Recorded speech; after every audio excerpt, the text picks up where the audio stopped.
and a curious cauldron that cooked up a sinister stew. He was horrified at the thought of his father being boiled like an animal.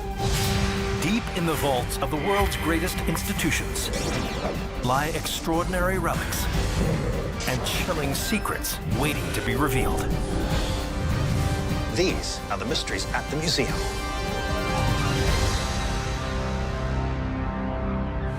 The city of Erie, Pennsylvania was founded on the edge of the Great Lakes in 1851. But long before that, it was a military outpost built by the French. Today, all that remains of the fort is a 19th century lookout built to commemorate soldiers who perished within its walls, and whose specters are rumored to still haunt the site. And in a nearby Victorian-era mansion is another institution honoring this era's past, the Erie County Historical Society. Among its collection of local treasures is an everyday item with an astonishing story to tell. The artifact is black. It's made of iron. It is almost 10 feet around in circumference. It kind of looks like a witch's cauldron. You wouldn't want to cook with it if you knew its history.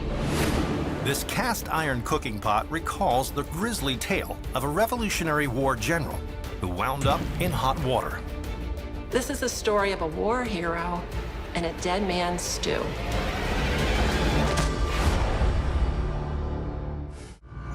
Connecting the cities of Radnor and Erie, Pennsylvania, is a 400-mile stretch of road that's said to be haunted by a ghastly apparition. For years, people have reported hearing the pounding of horses' hooves just before seeing the specter of a man in colonial garb riding a sinister steed through the darkness.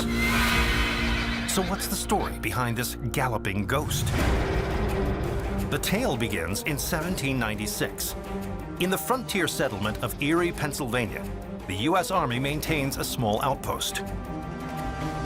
Commanding the fort is one of the nation's most illustrious war heroes, General Mad Anthony Wayne.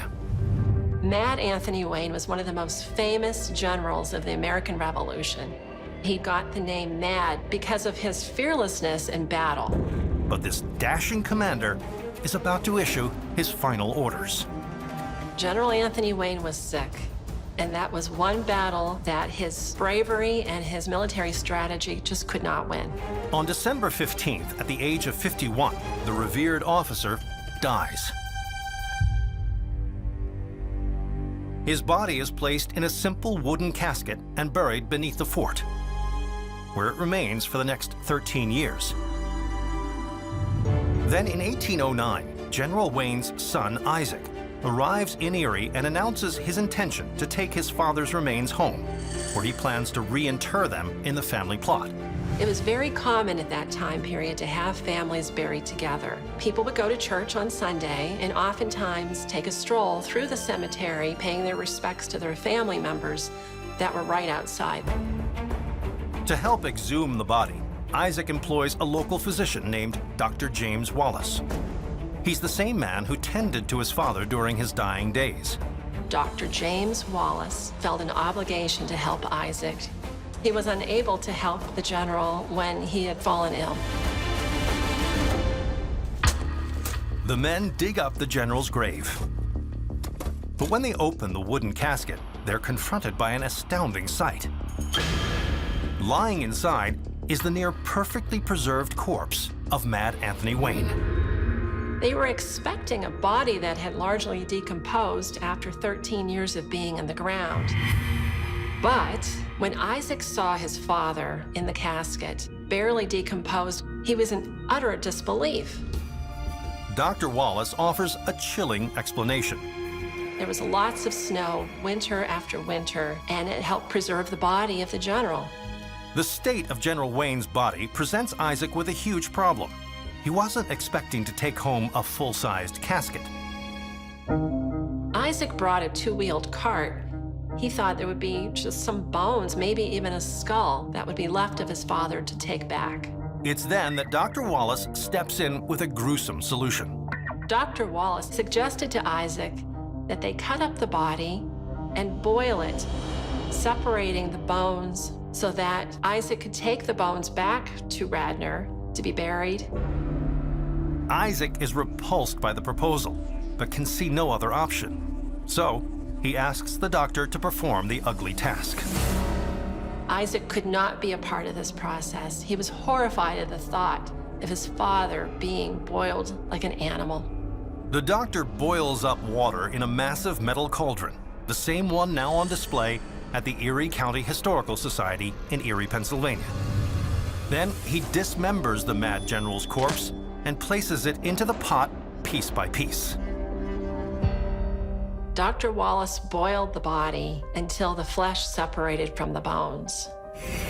With the grisly deed done, Isaac picks up the bones, places them in a small box, and sets off for the long journey home.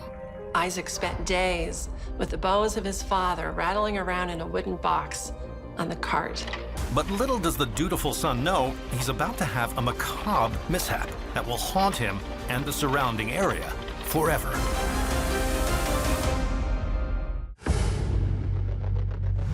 In 1809, a Pennsylvania man named Isaac Wayne faces a gruesome challenge.